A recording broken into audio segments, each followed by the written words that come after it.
What is going on, ladies and gentlemen? This is take number 2, the first time my battery died and I lost all the footage.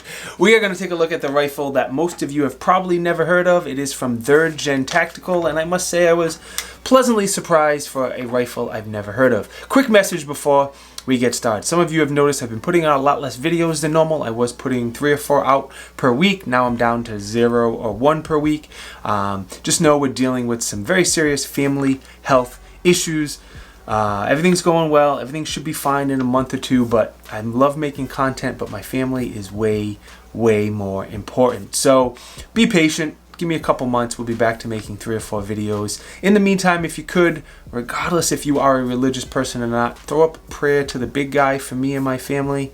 That would be greatly appreciated. All right, let's get right into this rifle. I'm actually going to talk about aesthetics first, because I think this is one of the more aesthetically pleasing rifles I have ever seen. And again, half you guys care about this, half of you don't, but it is a sharp looking rifle. 2 of the things I don't like about it is going to be the stock and the grip. While both of them work fine, they're functional, they're high quality, I don't like the way they look.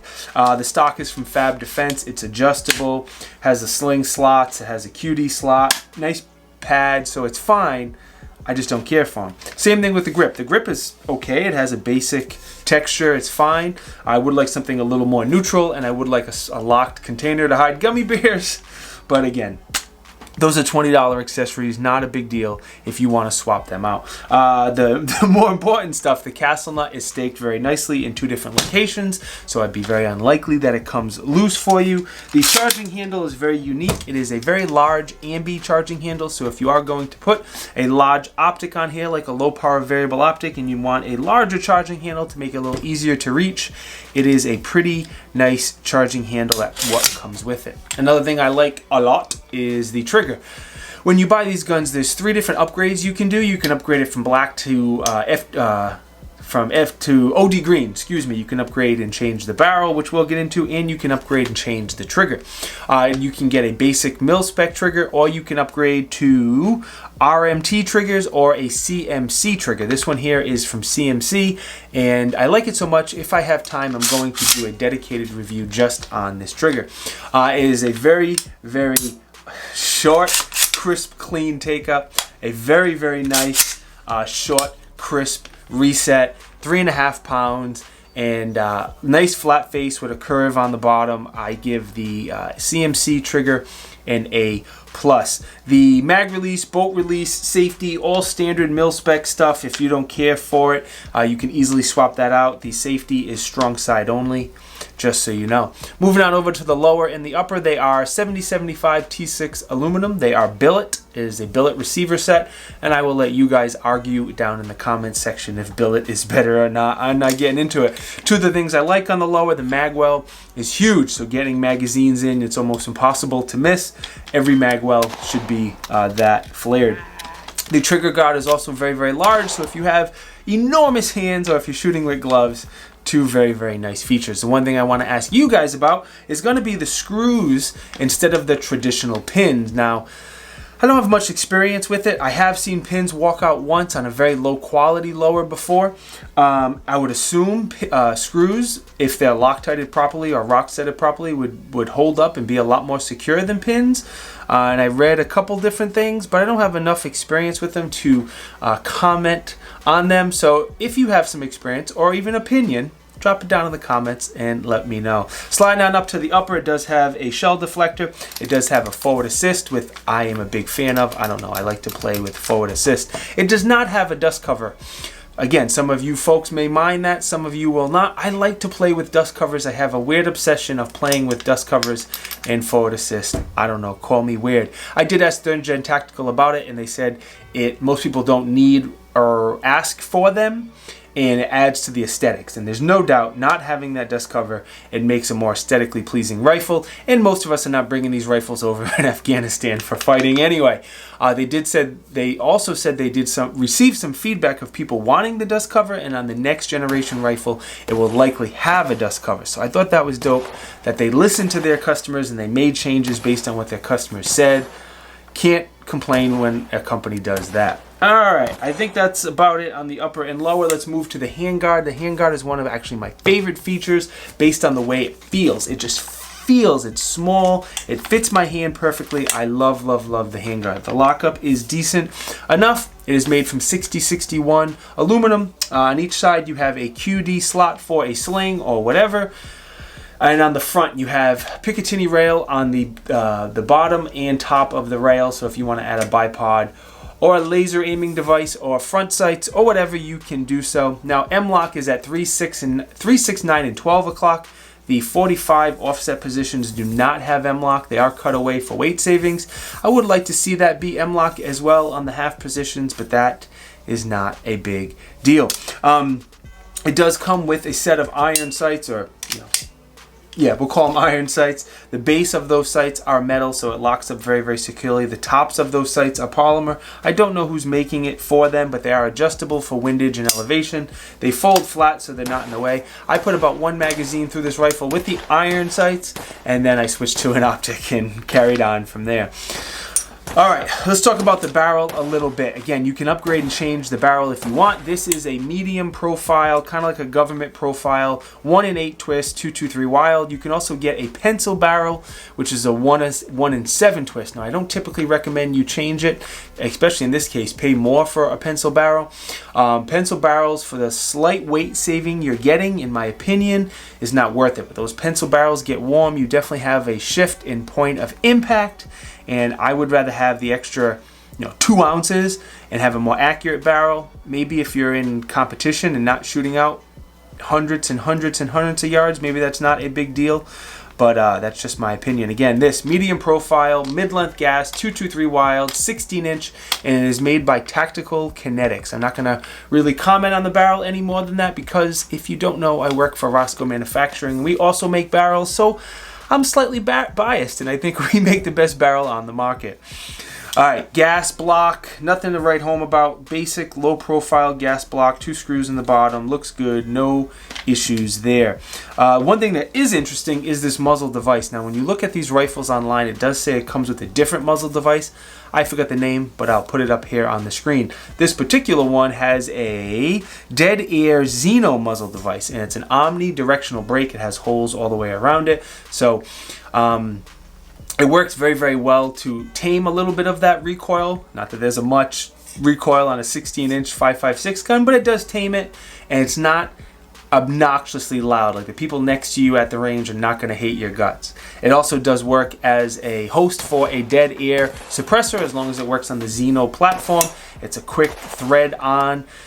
And no, I'm not bitter that I can't have suppressors. No, we're not mad about that at all, right? Ridiculous. All right. This rifle is very, very tight taking it apart, which is not a bad thing. And I want to show you a couple things on the charging handle and on the bolt. If I didn't mention it, I put a lot more rounds through this rifle than normal. I put 1,000 rounds through this rifle. It's a lot of ammo. Over the past couple of months, every time I go to the range, which has been less, I put 1,000 rounds. And the only thing really showing any wear is the charging handle, which is totally acceptable and normal. But I was surprised only the charging handle has wear. Like, if you look at the BCG, the carrier doesn't have much wear at all. And now I lubed the heck out of it with a lot of grease, but it doesn't really have much wear. A little bit on the bottom, and that's it. And I was very, very surprised how little wear it has through about 1,000 rounds. Anyway, the carrier is a standard 8620 steel. The bolt itself says it's 9310, but on the website it says you get a 158 Carpenter steel, which is great. So I'm assuming when you buy these, you get the 158 Carpenter steel. But the bolt is magnetic particle inspected, it's high pressure tested, which is all the things you want for a bolt. The bolt is the heart, the most important part of your rifle. The highest pressures are right there where everything goes boom. And skimping on the bolt is not something I recommend. The screws are staked okay. I've seen better and I have seen far worse, and I'm not concerned that they're going to come out at all. I would call it decent staking, but of course I'll roll in a close-up and let you decide. All right, charging handle before BCG. Let's pull up the dimensions, the weight, the price, all that stuff. Again, this is where the price starts. If you upgrade the trigger or the color or to a pencil barrel, the price will go up a little bit. It does have a lifetime warranty, which I thought was dope. Testing, favorite part of the video. Again, 1,000 rounds. And I need an ammo sponsor. Federal, Norma, Aguila, holla at your boy. I need an ammo sponsor. I didn't take this to any classes or any low light shooting at all. However, when I go to the range with my friends, we run drills and plan drills out pretty much what you would expect to do in a class. So I didn't take it to a formal class, but I did a lot of drills that you would typically do at a class. 1,000 rounds. I had 3 different optics on this rifle. I had a prism scope from Primary Arms, a red dot from Right On, and a low power variable optic also from Primary Arms. Did a lot of one-up drills. I usually start there with rifles to get used to them, especially getting used to the optics. We did a lot of magazine exchanges. Again, I try to do that with every single rifle just to test the mag drop freely, how easy it is to get that new mag in there. Did a lot of transition drills. Of course, we do a ton of running and gunning every time I go to the range. Try to run around, just not be a fat ass. Shot it through some barricades, not only a traditional VTAC barricade, but this small portable barricade from PTS Barricades, which I've done a review on. We did an accuracy test, I believe. I'll try to put that up on the screen if I remembered to do it and I remembered to record it. So, 1,000 rounds, 0 issues, no failures, no problems, no issues, nothing to write home about, nothing to explain, which is exactly what you would want from a rifle north of $1,000. Pros, again, aesthetically, I know half you don't care. It is a very, very aesthetically pleasing rifle. I love the handguard. The handguard is not only aesthetically pleasing, but it feels great. It's very slim and it fits my hand perfectly. Dig it. It's gassed properly. If you watch the ejection pattern throughout the video, it is gassed properly, which is important. I love, love, love the trigger upgrades they offer. This CMC trigger with the flat face and the little kick out on the bottom, and it's just a great, great trigger. Has a solid BCG. It has a decent charging handle. I dig the dead air muzzle device on here, even though I can't have a suppressor. As far as cons, I would like to see the next gen have a dust cover, not the end of the world, and I personally don't love ergo grips or Fab Defense stocks. Again, they're functional, they work, they're fine. I think they're just as durable as like a Magpul or something. I don't know. Aesthetically, I'm just not a big fan, but you may disagree. Overall, I think 3rd Gen Tactical is doing a lot of really, really nice stuff. All of their rifles, whether it's this or the other caliber stuff, again, very, very aesthetically pleasing. They mentioned they're going to send me a 6mm ARC rifle to test and play with as well, which would be dope. Because the AR market is so flooded, the way I like to look at them is the AR priced accordingly? There's lots of ARs that are less expensive. There's lots of ARs that are priced more expensive. But for $1,200-ish, is this a viable option? And I'm going to say yes. If you're looking to buy a rifle just north of $1,000, I would consider 3rd Gen Tactical. Take a look. Go to their website. See if you like their features and what they offer. And I would definitely put it on the list if you're looking for a rifle in that price range. All right.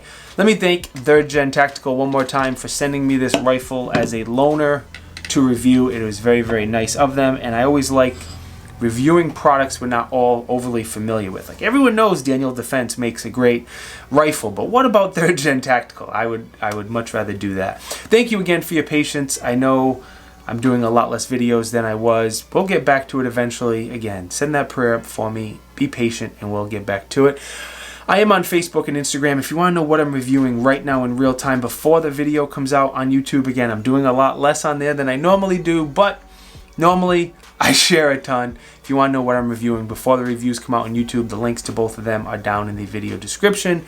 More important than anything else, thank you boys and girls for watching. It is truly, truly appreciated. If you think I deserve it, go ahead and hit that like button. Go ahead and leave a comment. Those 2 things help tremendously. More than anything else, subscribe to the channel and enable the bell notifications. If you think I deserve it, those things really, really help, and I definitely appreciate it. I'll see you guys next time. Be good. Peace.